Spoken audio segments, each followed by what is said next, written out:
Olá, boa noite. Boa noite. Irritado, Temer reclama de vazamentos das investigações sobre ele na Polícia Federal.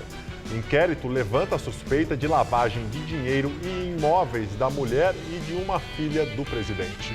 Gravação policial mostra suborno a ex-assessor do presidente do Partido Progressista.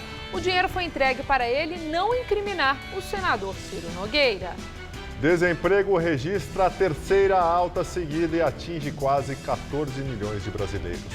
O número de trabalhadores com carteira assinada é o mais baixo dos últimos 6 anos. No interior paulista, presos rebelados libertam 3 defensores públicos que eram reféns. A penitenciária de Lucélia está superlotada com mais de 1.800 homens. A FIFA decide banir do futebol o ex-presidente da CBF, Marco Polo Del Nero. Ele foi acusado de corrupção em contratos de mídia e marketing esportivo. Num encontro histórico, líderes das duas Coreias prometem paz e o fim das armas nucleares na região. Diálogo entre o ditador do norte comunista e o presidente do sul capitalista repercute no mundo inteiro. O Jornal da Gazeta está no ar.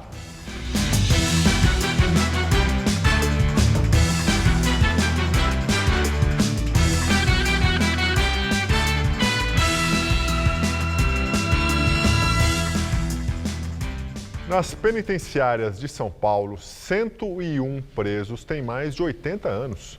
O Jornal da Gazeta foi conhecer a realidade de um desses idosos que enfrentam as difíceis condições do sistema carcerário. 1.879 pessoas cumprem pena em regime fechado atrás desse portão. Mais que o dobro da capacidade. É a penitenciária de Franco da Rocha, na Grande São Paulo. Presídio de segurança máxima. Nossa reportagem entrou na cadeia, mas não tivemos autorização para mostrar as celas. Aqui viemos conhecer seu Esmeraldo, este senhor magro de 81 anos de idade. Ele nos mostra onde passa boa parte do tempo, na horta. Privilégio de não mais de 30 homens que apresentam um bom comportamento. Sempre trabalhei na roça, plantava mandioca, batata, cebola. Trabalho para mim me faz bem porque ficar trancado, ninguém quer ficar trancado na cadeia. Seu Esmeraldo já entrou e saiu da prisão várias vezes. Nos registros oficiais, a primeira foi em 1981, por homicídio. É malandrão demais, bandido demais, matador, tudo. Deu um tapa no menino, o menino caiu botando sangue pela boca e pelo ouvido. Eu descarreguei a arma da Marinha, foi onde eu tornei preculoso, por causa da arma da Marinha. Que aquilo me doeu por causa da criança, que eu fui criança. Ele conta que quando saiu da prisão do Rio de Janeiro, veio trabalhar em São Paulo. Aqui abriu uma lanchonete e um hotel no centro e acabou sendo preso por tráfico de drogas. A última detenção foi há 2 anos. Ele nega ter cometido o crime. Nunca fiz nada a mais. Nunca desonrei ninguém. Sempre criei minha família. O estado de São Paulo tem cerca de 100 presos com mais de 80 anos de idade, que é o caso do seu Esmeraldo, mas alguns têm até mais de 90 anos. Mas foi a prisão do ex-governador e ex-prefeito aqui de São Paulo, Paulo Maluf, que apareceu bastante debilitado, que levantou o debate sobre o tratamento dado aos presos idosos. Ao ser preso em dezembro passado, Maluf, do PP, que tem 86 anos, caminhava com dificuldade e precisou do auxílio de uma bengala. Com câncer de próstata e hérnia de disco, no final de março conseguiu autorização para cumprir a pena em casa. O deputado foi condenado a 7 anos e 9 meses por desvio de dinheiro de obra pública. A defesa argumentou que Maluf não tinha condições físicas e emocionais para enfrentar as mazelas do sistema prisional comum e que a situação era desumana. Seu Esmeraldo também tem problemas de saúde, hipertensão, diabetes e inflamação na próstata. Toma remédio continuamente, mas ainda não chegou nem à metade da pena que cumpre de 5 anos e 10 meses. O senhor acha que depois dos 80 anos e com todos esses problemas tinha que estar em casa? Cuidando da minha família e me cuidando da minha saúde, que eu não tenho mais aquela saúde que eu tinha. É doloroso, doloroso mesmo. Mas, infelizmente, meus colegas me ajudou eu estar vivo. Colega de cela, cansou, mesmo arriscado, esquentar água para me tomar banho. Eu tenho um problema renal, eu não quero mais saber de nada. Quero cuidar só da minha vida, sair daqui e me casar. Quer se casar? Na igreja, que é 48 anos, coitada, ela me aturando. Eu tenho que morrer junto com ela. Presos liberaram hoje os 3 defensores públicos feitos reféns na penitenciária de Lucélia, a 600 quilômetros de São Paulo. A rebelião foi encerrada por volta do meio-dia e deixou pelo menos 30 feridos. O motim teve início ontem à tarde e teria começado quando os detentos atearam fogo na unidade. 3 defensores públicos que estavam no local para uma visita de rotina foram feitos reféns. Eles só foram liberados hoje pela manhã. Os rebelados reivindicam melhores condições para o cumprimento das penas na unidade. Segundo a Secretaria da Administração Penitenciária, o local tem a capacidade para abrigar 1.440 presos, mas atualmente conta com uma população carcerária de 1.820 homens. Mais pessoas receberam hoje mandados de desapropriação de imóveis na região da Cracolândia, no bairro de Campos Elíseos, aqui na capital paulista. A área vai abrigar a nova sede do Hospital Pérola Byton, referência em saúde da mulher. Já era quase hora do almoço quando a oficial de justiça chegou trazendo os 4 mandados judiciais de desapropriações cumpridos hoje na chamada Quadra 36 em Campos Elíseos, na região da Cracolândia. Entre os imóveis estava esta funilaria e também a mecânica do André, que comanda o negócio há 10 anos. Eu não tenho como sair daqui. Tem minhas ferramentas, eu vou levar para onde? Não tem para onde levar. Esta padaria também é outra que vai ter que sair daqui. Sem gravar entrevista, o inquilino disse que o proprietário não o avisou que a desocupação seria hoje. A Polícia Militar acompanhou o cumprimento dos mandados e não houve confusão. No quarteirão, será construída a nova sede do Hospital Pérola Byton, referência em saúde da mulher.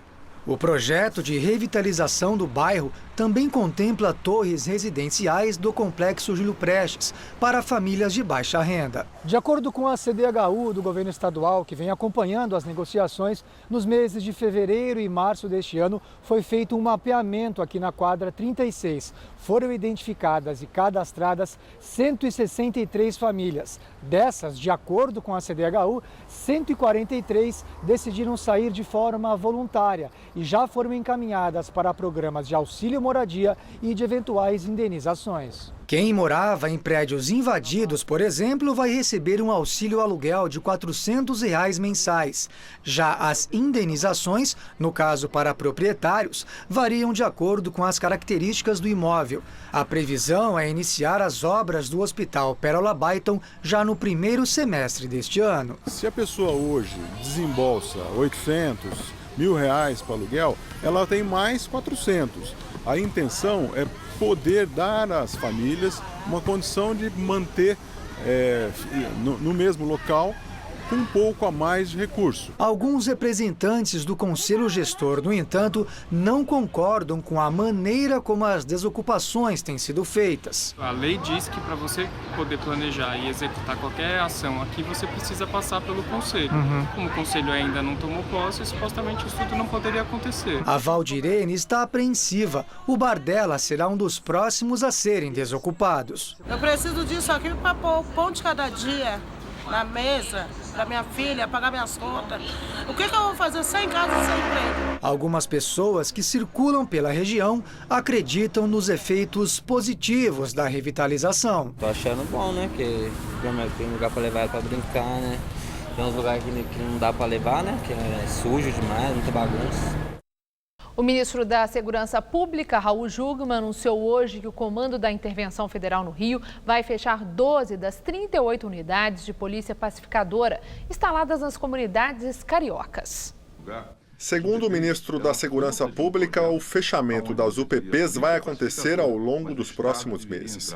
7 das 12 unidades escolhidas para encerramento das atividades vão ser incorporadas a outras ou vão virar batalhões especiais de atuação da Polícia Militar.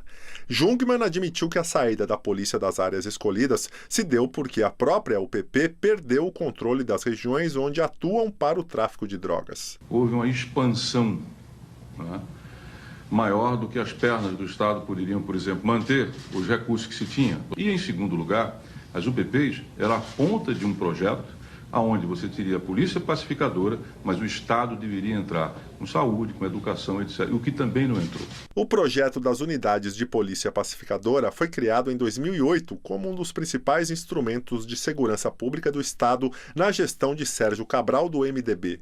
Nos primeiros anos, as UPPs ajudaram a diminuir os crimes no Rio, mas no ano passado foi anunciada pelo governo de Luiz Fernando Pezão uma reformulação e o remanejamento de 1/3 do efetivo que atuava nessas favelas. O ex-prefeito de São Paulo, João Dória, do PSDB, foi condenado a pagar multa de R$ 9.500 por usar a marca SP Cidade Linda no material de divulgação da prefeitura. A Justiça considerou que o pré-candidato ao governo de São Paulo desrespeitou a decisão judicial que o proibia de usar logotipos e a marca do slogan do programa de zeladoria da cidade. Os advogados de Dória divulgaram nota afirmando que o ex-prefeito já comprovou na ação respectiva que em nenhum momento descumpriu a decisão judicial de restrição ao uso do símbolo que representa o programa Cidade Linda. A defesa afirmou que vai recorrer. Procuradoria Regional Eleitoral de São Paulo devolve para a primeira instância da Justiça Eleitoral inquérito que investiga suspeita de Caixa 2 nas campanhas do ex-governador e pré-candidato à presidência pelo PSDB, Geraldo Alckmin. A investigação foi aberta com base nas delações da Odebrecht. 3 delatores da empreiteira afirmaram que pagaram mais de R$10 milhões ao cunhado, Ademar César Ribeiro, e a um ex-secretário do Tucano, que também são alvos da investigação. O dinheiro seria para alimentar o Caixa 2 das campanhas do PSDB ao governo em 2010 e 2014. O ex-governador nega. Os procuradores eleitorais entenderam que o fato do atual secretário de Desenvolvimento Econômico, Marcos Monteiro, que foi tesoureiro de campanha de Alckmin, estar entre os investigados, não atrai a competência da segunda instância da Justiça Eleitoral. Com a decisão da Procuradoria, o inquérito de Alckmin volta para o promotor da primeira zona eleitoral de São Paulo, Luiz Henrique Dalpós. A investigação foi aberta no Supremo Tribunal de Justiça por causa do foro privilegiado a que o ex-governador tinha direito antes de renunciar ao cargo para concorrer à presidência. O envio ocorreu a pedido do subprocurador-geral da República, Luciano Maris Maia, que entendeu ver indícios de crime eleitoral cometido pelos investigados. Além de Alckmin, estão no inquérito Ademar César Ribeiro, cunhado do ex-governador, e Marcos Monteiro, secretário de Desenvolvimento Econômico do governo de São Paulo. E o Tribunal Superior Eleitoral desaprovou as contas do PSDB referentes a 2012 e determinou devolução de R$ 5.400.000 aos cofres públicos. O ministro do TSE, Jorge Mussi, apontou uma série de irregularidades na aplicação de recursos do fundo partidário, como despesas com passagens aéreas, hospedagens e locação de veículos. Mussi ainda suspendeu por 2 meses os repasses ao fundo partidário do PSDB e decidiu que os tucanos deverão aplicar mais recursos para a promoção da mulher na política. O PSDB vai recorrer à decisão.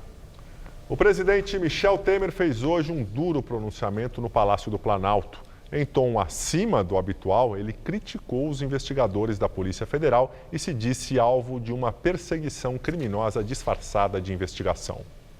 O pronunciamento desta manhã foi convocado de última hora, com o intuito, segundo Temer, de protestar contra o que chamou de mentiras que atingem a honra e a família dele.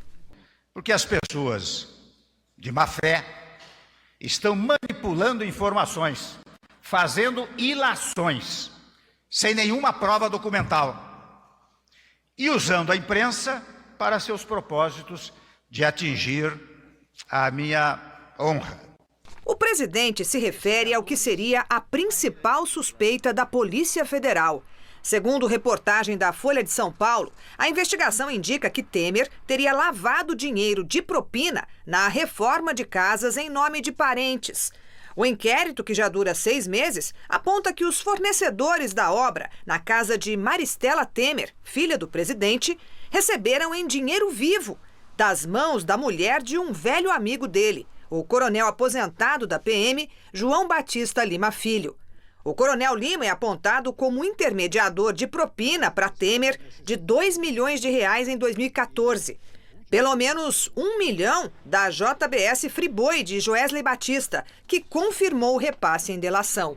Temer classificou a suspeita dos investigadores de disparate e se disse perseguido.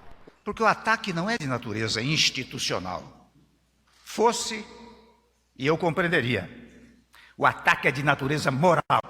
O presidente afirmou ainda que vai pedir ao ministro Raul Jungmann, da Segurança Pública, a quem a Polícia Federal é subordinada, que apure o vazamento de informações para a imprensa.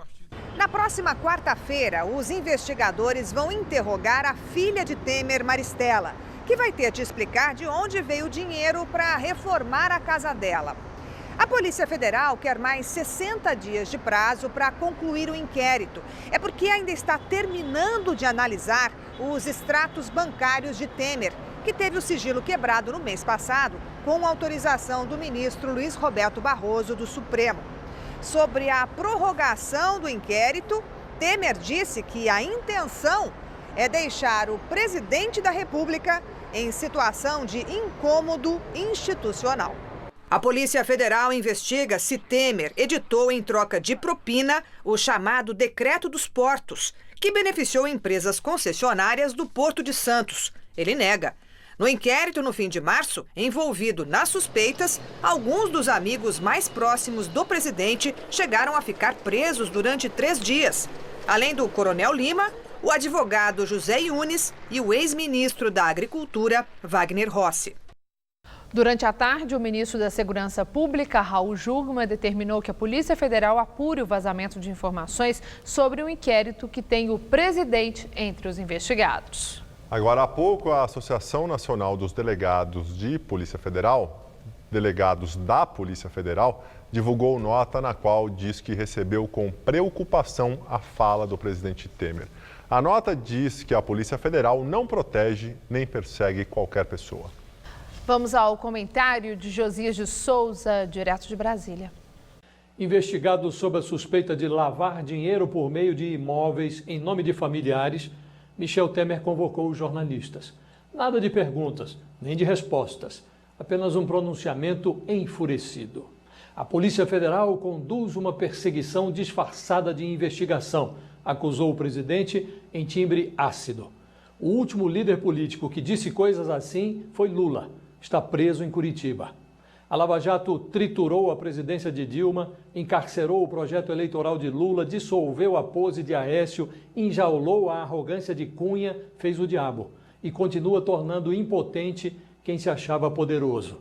Tempos assim, extraordinários, reclamam a presença no poder de líderes extraordinários, capazes de comandar uma reação. Mas acontece exatamente o oposto.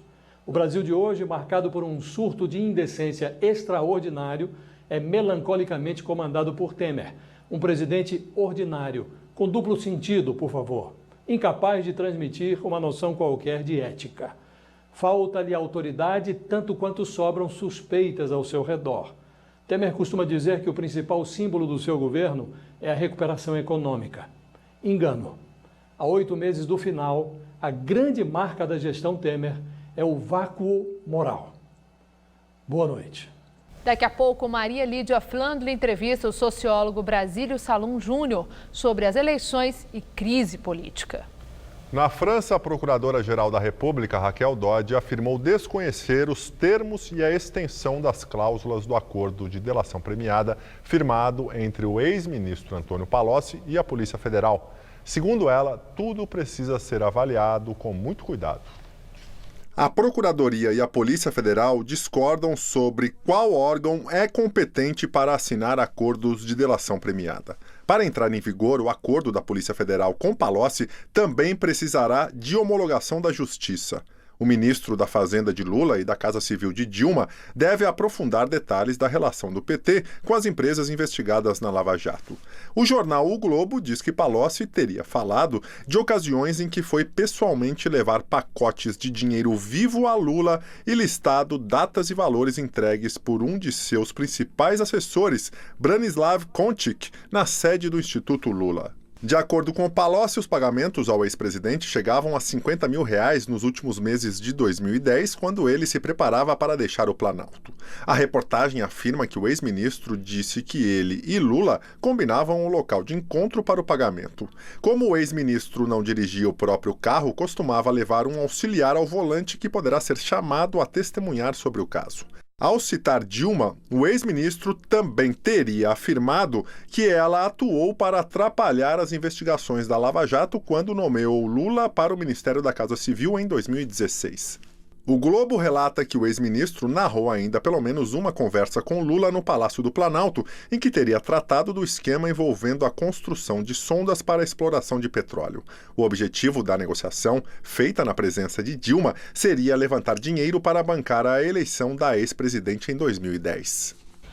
Uma ação controlada da Polícia Federal, a Lava Jato, gravou 2 entregas de dinheiro a José Expedito Rodrigues Almeida. Ele é ex-assessor do senador Ciro Nogueira, presidente do Progressistas. Na primeira entrega, no dia 28 de fevereiro deste ano, foram R$5 mil.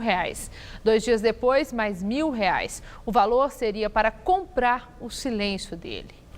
Almeida denunciou à polícia que havia um esquema de corrupção que captava propina para políticos do PP, entre eles Ciro Nogueira e Eduardo da Fonte.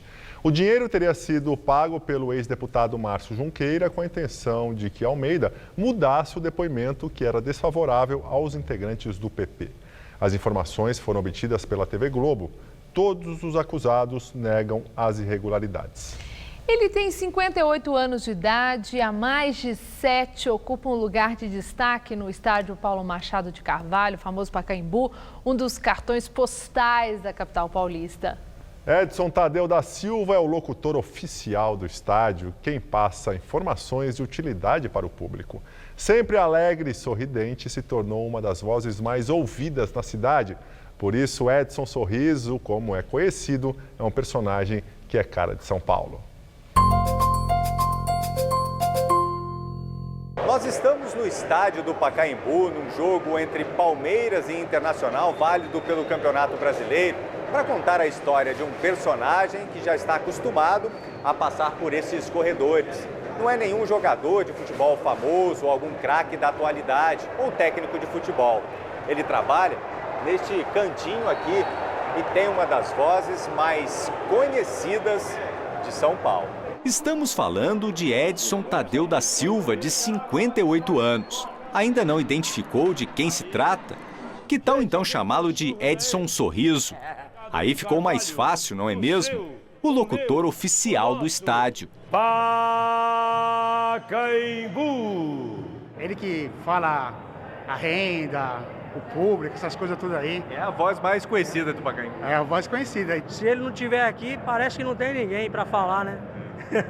Edson Sorriso chega ao local de trabalho. Esta cabine apertada no Pacaembu, ocupada por alguns equipamentos de som, 2 horas antes das partidas. É ele quem vai dar as informações importantes para o público. Portões de entradas e saídas, identificado por placas. Mas é o seu bordão famoso por aqui que revela a paixão dele pelo estádio. O seu, o meu, o nosso Pacaembu! O locutor conta que a profissão começou por acaso, num jogo de futebol feminino. Vou te contar qual era a minha preocupação. Era o nome das coreanas e das canadenses. Falei, meu Deus, como é que eu vou falar esses nomes? Aí quando eu olhei, Maria Alice, Regina, não sei o que lá, eu falei, o Karabchev, que fica pro lado de lá, porque aqui eu só vou falar o primeiro. Em poucos minutos de conversa já dá para entender o porquê do apelido. Edson está sempre alegre.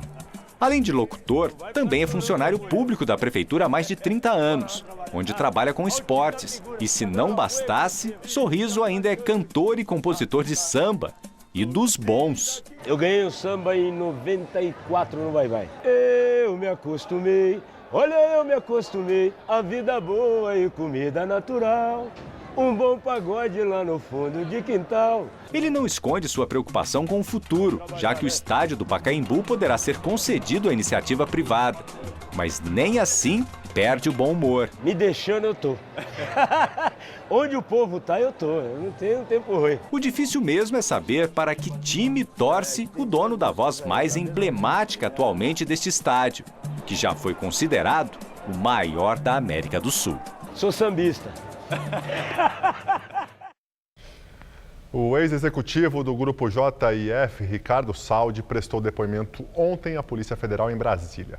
O delator da Lava Jato falou no âmbito do inquérito que investiga o deputado federal Fábio Faria, do PSD do Rio Grande do Norte, por suspeitas de corrupção passiva e de Caixa 2. Durante as investigações, Saldi afirmou que Fábio Faria recebeu doações não declaradas à Justiça Eleitoral e que a JF, dona da Friboi, repassou 10 milhões de reais para que a Companhia de Água e Esgoto do Rio Grande do Norte fosse privatizada.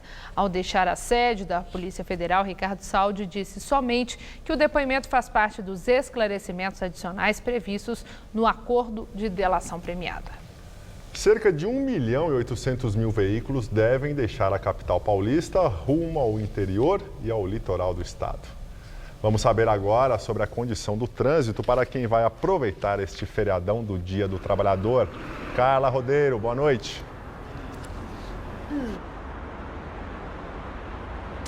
Olá, boa noite. Olha, o paulistano enfrenta agora 176 quilômetros de lentidão, que é um índice que está acima da média, mas que já foi pior no fim da tarde. Por volta das 6h30, nós tivemos 197 quilômetros de lentidão, o maior índice registrado pela CET neste ano, nesse horário. Bem, o pior caminho, não há novidade, é o que passa aqui pela marginal do Rio Tietê, que tem agora 18 quilômetros de filas na pista local, no sentido Ayrton Senna. Bem, segundo a CET, a condição do trânsito no caminho das rodovias só deve melhorar bem depois das 10 da noite, que seria o melhor momento para sair de casa e tentar pegar a estrada. Bem, em direção ao litoral, até 320 mil carros devem seguir pelo sistema Anchieta Imigrantes. Na Anchieta agora, há 12 quilômetros de lentidão no trecho de São Bernardo do Campo e na Imigrantes, no início da rodovia, no acesso ao Rodoanel e no trecho de Serra também. Bem, as rodovias que vão para o litoral norte sentem um reflexo e sobrecarga por causa da Mogi Bertioga, que permanece interditada porque grandes rochas ameaçam rolar morro abaixo. Operários trabalham para detonar essas pedras nos próximos 5 dias. Bem, e movimento intenso também nas rodoviárias. Quase 700 mil pessoas devem chegar e partir aqui de São Paulo pelo Jabaquara, pela rodoviária da Barra Funda e pelo Tietê. E para quem vai ficar em São Paulo, eu lembro que o rodízio municipal de veículos está suspenso na segunda-feira e também na terça, como era esperado, já que é o dia de feriado. Com vocês no estúdio. Bom, e todo mundo vai poder aproveitar esse feriado, né? Porque a semana vai terminando com sol aqui em São Paulo e temperaturas atípicas. A máxima hoje beirou os 30 graus. É isso aí. Lembrando que estamos em pleno outono. Será que o fim de semana vai continuar assim, quente, ensolarado, né? O feriado, como você falou, Gabriel. A Mariana Armentana traz os detalhes da previsão.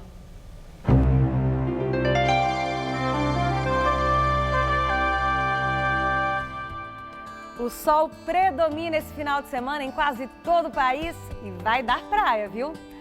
Como a gente vê no mapa, esse verdinho mais claro significa que o sol brilha forte a maior parte do tempo e chove assim de forma rápida e pontual, sem atrapalhar a programação aí de quem quer curtir o nosso litoral. Uma frente fria bem fraquinha é desviada para alto mar, mas ainda provoca chuva no extremo sul gaúcho, lá embaixo. As chuvas mais volumosas continuam concentradas nessa área mais ao norte do Brasil por causa do ar abafado. Vamos ver como ficam as temperaturas em algumas capitais? Em Curitiba, tempo firme com mínima de 16 e máxima de 26 graus. Em Cuiabá, solzão e calor de 35 graus. No Rio faz até 32 e em Salvador, chuvinha rápida para refrescar o calorão na casa dos 30 graus que vai fazer amanhã. Para São Paulo, o sol continua marcando presença em todas as regiões. Com essa massa de ar seco, a umidade do ar fica baixa nas horas mais quentes do dia no interior paulista, com índices inferiores a 40%.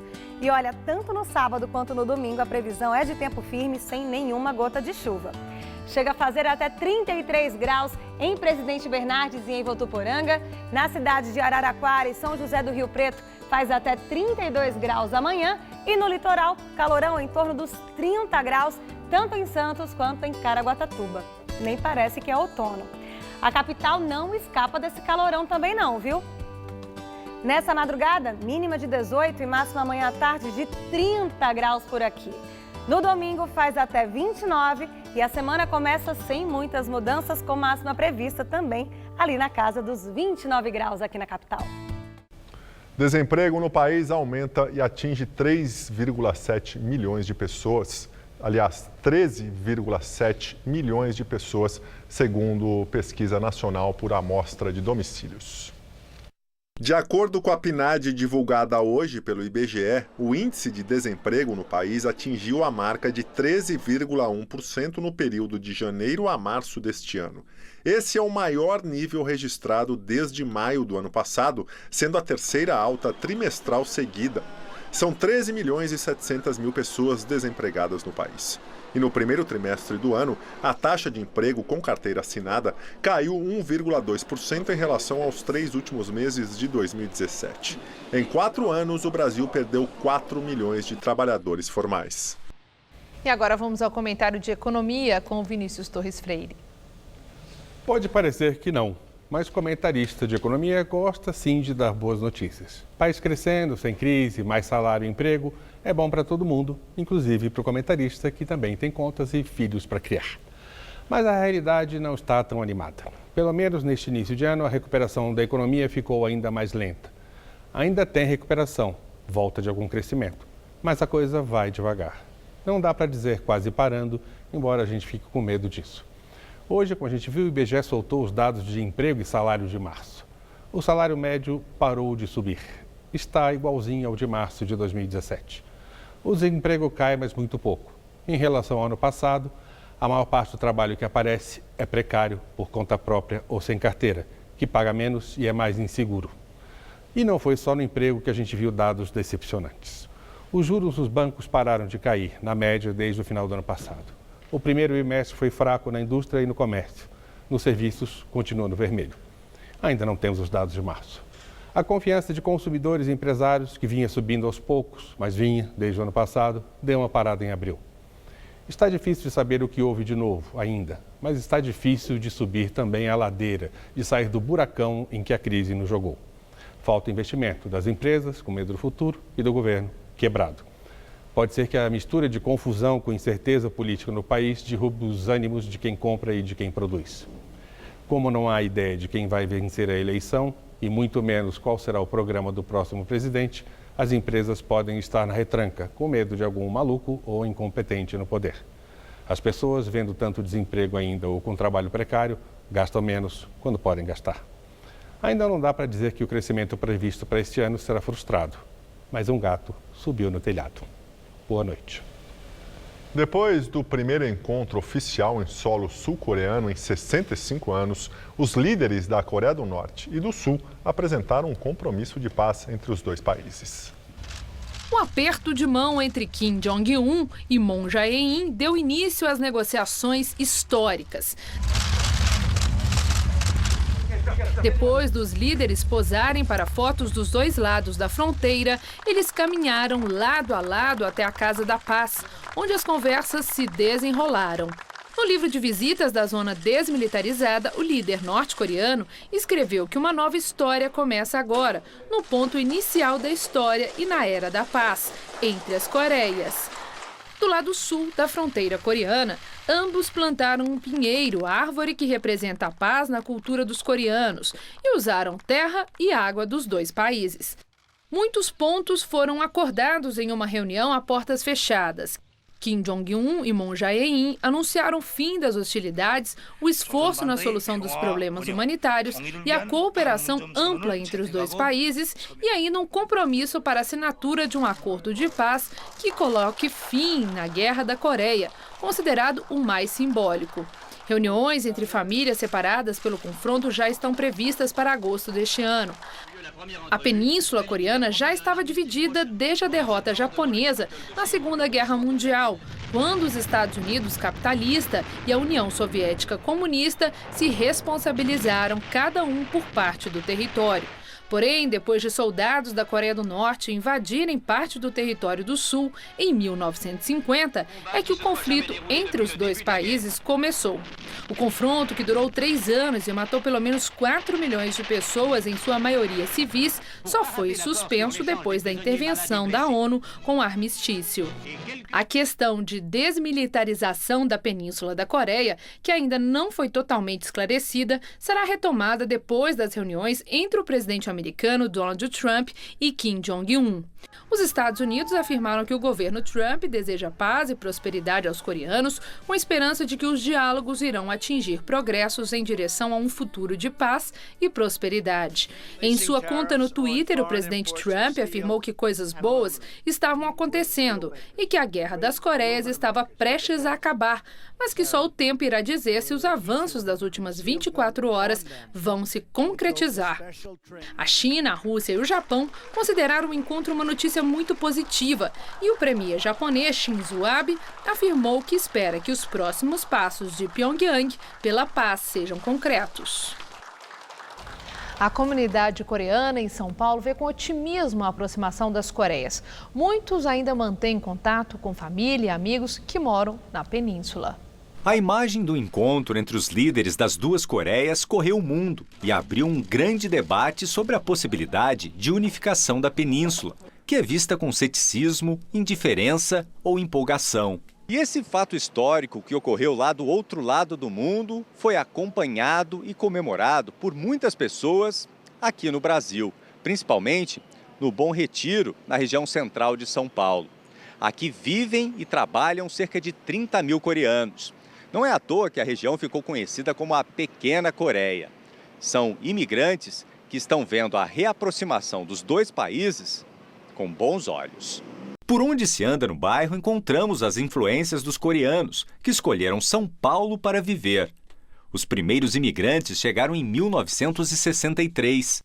Stefano Un nasceu na Coreia do Sul e chegou ao Brasil com a família quando tinha 12 anos de idade. Ele conta que tem amigos na Coreia do Norte e que é mais fácil manter contato com eles daqui do Brasil. O produtor de café viu de perto o sofrimento de um povo no pós-guerra. Muita pobreza, muitos órfãos na rua. Então, minha infância de lembrança é muito triste da Coreia. Nosso maior desejo é a unificação do país, que não justifica a forma que está hoje. A jornalista Yona Kim está no Brasil desde os 6 anos, mas não se distanciou da terra natal. Criou no Bom Retiro um centro cultural da Coreia e também já escreveu vários livros sobre o país. Está otimista com a reaproximação das Coreias, mas relata que a geração mais jovem da Coreia do Sul se divide sobre o assunto. Quem não teve a família separada, quem não tem família separada, para ela é indiferente. Mas eu acho que a longo prazo pode ser positivo sim e talvez seja o necessário ou o certo a fazer. Para o presidente do Conselho de Unificação das Coreias, aqui no Brasil, este encontro entre Kim Jong-un e Moon Jae-in é diferente de outros que já ocorreram entre líderes coreanos e pode ser, sim, um grande começo para a reconciliação. Tenho certeza que esse processo de unificação, ele realmente está muito maduro.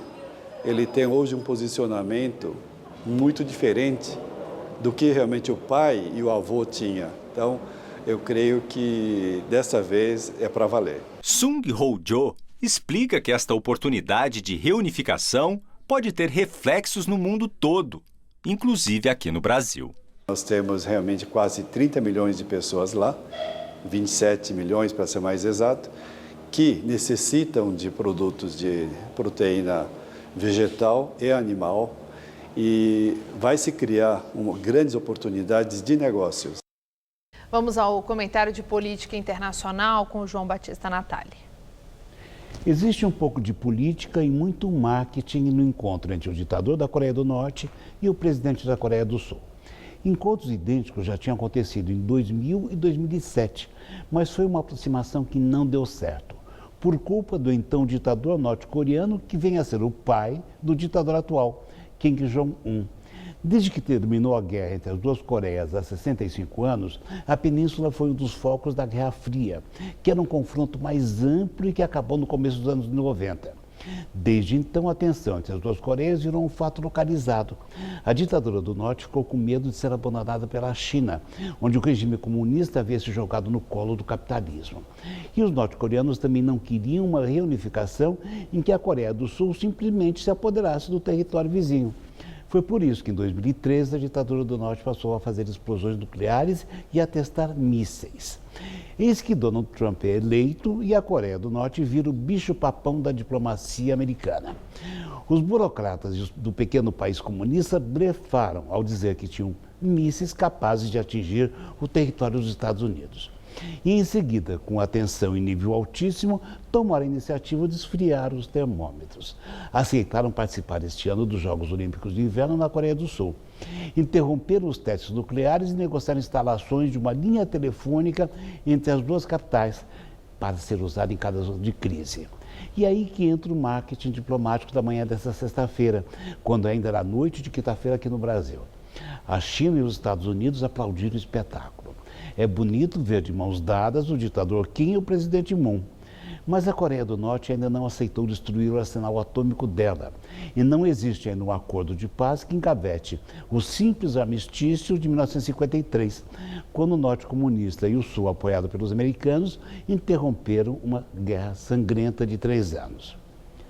É assim que o mundo gira. Boa noite. O ex-presidente da CBF, Marco Polo Del Nero, foi banido hoje do futebol pela FIFA, acusado de corrupção.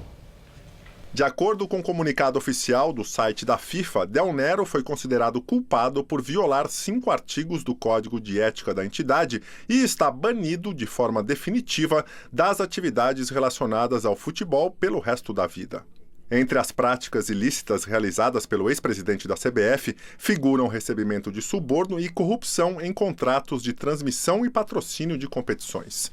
Del Nero tinha sofrido 2 suspensões por parte da entidade, uma de 45 dias e outra de 90 dias, e agora vai ter que desembolsar uma multa de 1 milhão de francos suíços, aproximadamente 3,5 milhões de reais, pelas irregularidades. Através do Twitter, o escritório de direito que faz a defesa de Marco Polo Del Nero se disse surpreso e indignado com a sentença publicada hoje pela FIFA. Segundo os advogados do ex-cartola, não houve produção de provas que comprovem o suposto esquema de corrupção envolvendo Del Nero. A defesa do ex-presidente da CBF também disse que houve incontáveis violações processuais cometidas pelo Comitê de Ética da FIFA durante a apuração dos crimes de Del Nero. Os advogados dizem que vão recorrer da decisão no Tribunal Arbitral do Esporte. Com o banimento de Del Nero do futebol, a CBF tem agora os 3 últimos presidentes acusados de corrupção. José Maria Marim, que antecedeu Del Nero no cargo, está preso em Nova York após ter sido considerado culpado por ao menos 6 crimes pelo júri do Brooklyn, no processo do chamado caso FIFA. Ele aguarda a sentença que será publicada em agosto, preso em uma penitenciária federal nos Estados Unidos. Ricardo Teixeira, que antecedeu Marim, é réu no mesmo processo do caso FIFA, acusado de receber propina em contratos de patrocínio da seleção brasileira e também de direitos de transmissões.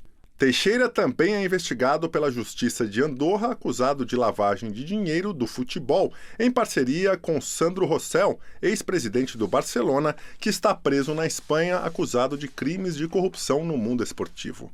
Réus no processo do caso FIFA em Nova York, Del Nero e Ricardo Teixeira vivem livremente no Brasil, porque a lei daqui proíbe a extradição de cidadãos brasileiros. Vamos ao comentário de esporte com o Celso Cardoso. Quando estourou o FIFA Gate, 3 anos atrás na Suíça, quando 7 dirigentes da entidade foram presos, entre eles José Maria Marim, na ocasião presidente da CBF, e levados para os Estados Unidos para lá serem julgados, com a mesma habilidade com a qual cresceu e escalou os degraus da hierarquia do poder nos bastidores do futebol, Marco Polo Del Nero pegou um avião de volta ao Brasil antes mesmo do término do evento da FIFA do qual participava. Parecia prever o pior, tanto que nunca mais viajou. Ficou por aqui, sob a guarda e conivência de aliados prontos para empurrar para debaixo do tapete qualquer indício suspeito. 2 edições da Copa América aconteceram e o representante máximo do futebol brasileiro se escondeu em casa, viu tudo pela TV. Mas nos bastidores, continua agindo para que o poder continuasse concentrado nas mãos dos amigos. Conseguiu colocar o Coronel Nunes como presidente da CBF e ainda fez o sucessor, Rogério Caboclo, eleito há alguns dias o novo presidente da entidade. Ele assume o cargo em abril de 2019, caso nada seja mudado na Justiça. Deonério escapou da prisão, goza de liberdade em terras brasileiras, mas perdeu oficialmente o poder que seduziu as pôneis e algumas jovens mulheres. Banido do futebol, agora em definitivo e condenado a pagar à entidade multa de cerca de 3,5 milhões de reais, Deonério se considera um injustiçado. Promete recorrer nas mais variadas instâncias. O agora ex-dirigente é acusado de receber com Marim mais de 6 milhões de dólares em propina. Considerando que o ex-parceiro está passando em terras americanas, condenado à prisão em Nova York, Deonério está no lucro. Perdeu o poder no futebol, mas não perdeu a liberdade. E o que muda no futebol brasileiro com esse banimento? Absolutamente nada. Tudo seguirá como está. No Brasil, mudam-se as peças, mas o jogo todos sabem de cor. Boa noite. A seguir, Maria Lídia entrevista Brasílio Salum Júnior, sociólogo sobre as eleições e o momento político. Até já.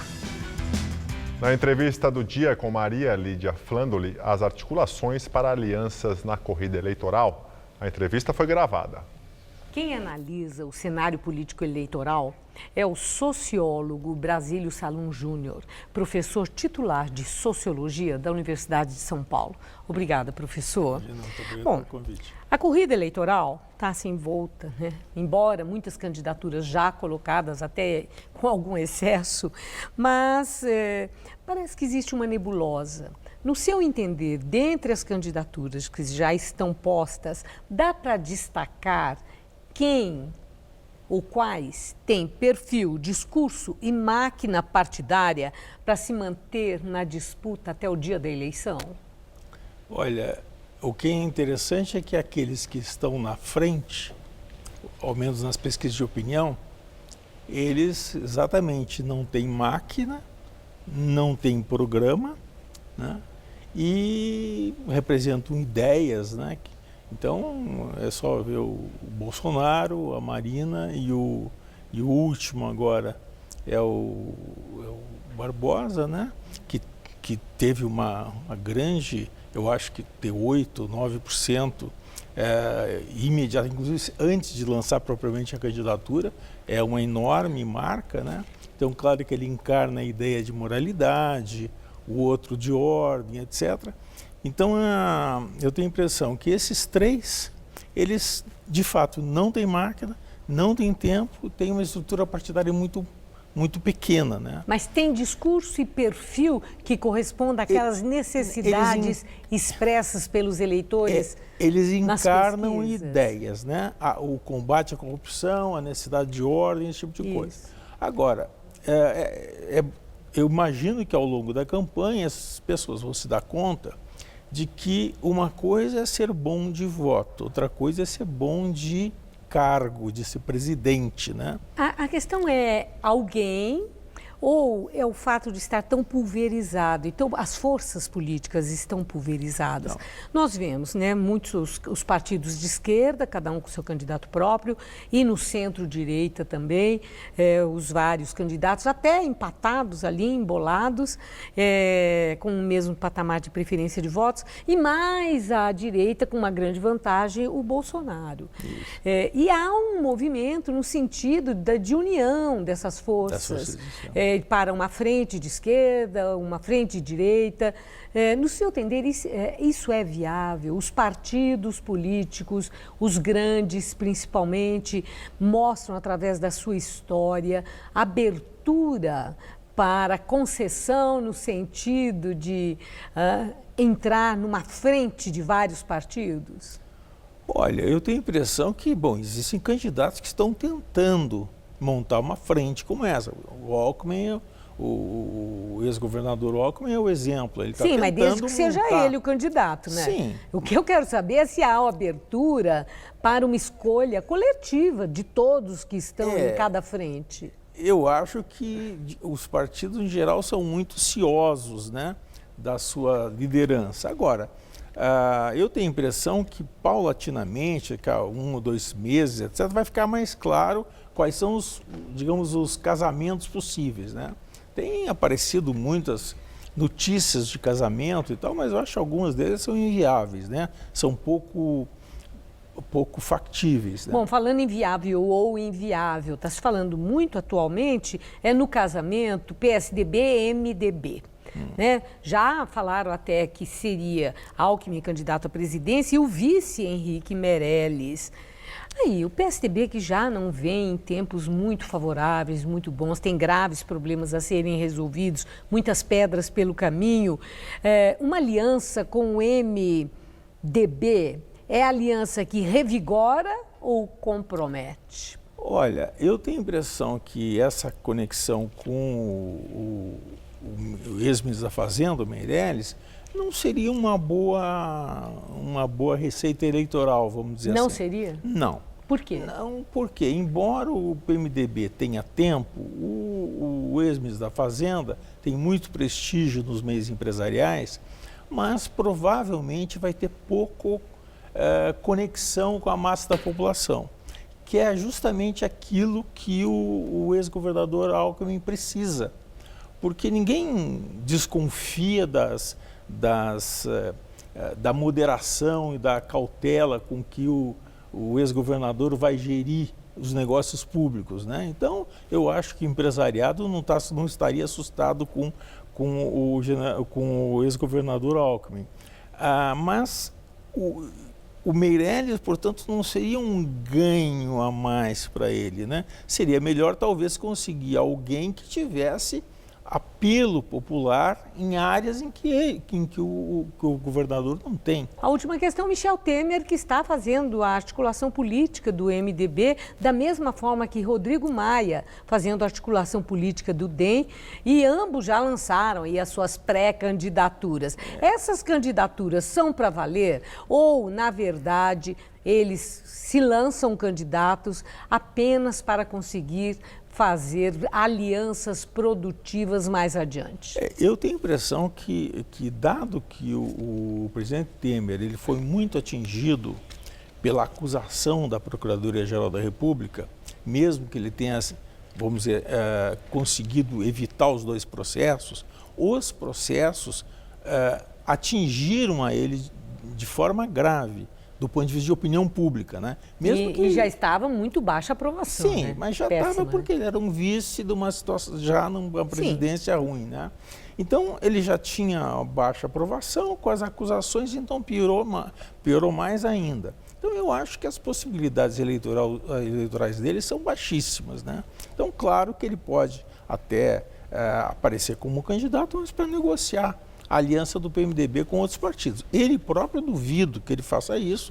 Eu acho que não tem muito sentido, né?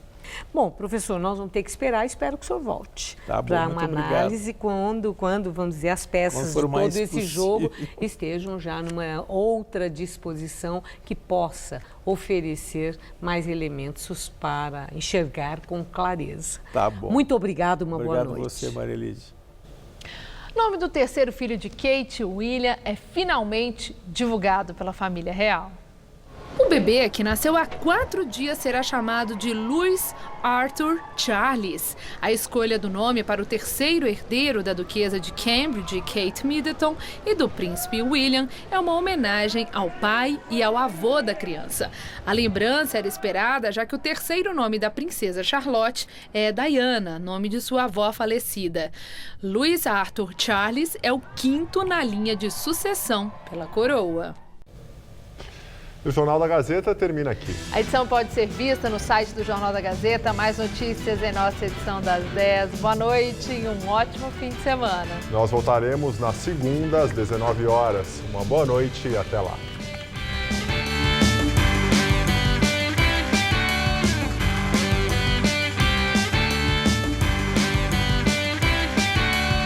Hoje, 10h30 da noite, no Todo Seu, conheça um instrutor de parapente com mais de 60 anos.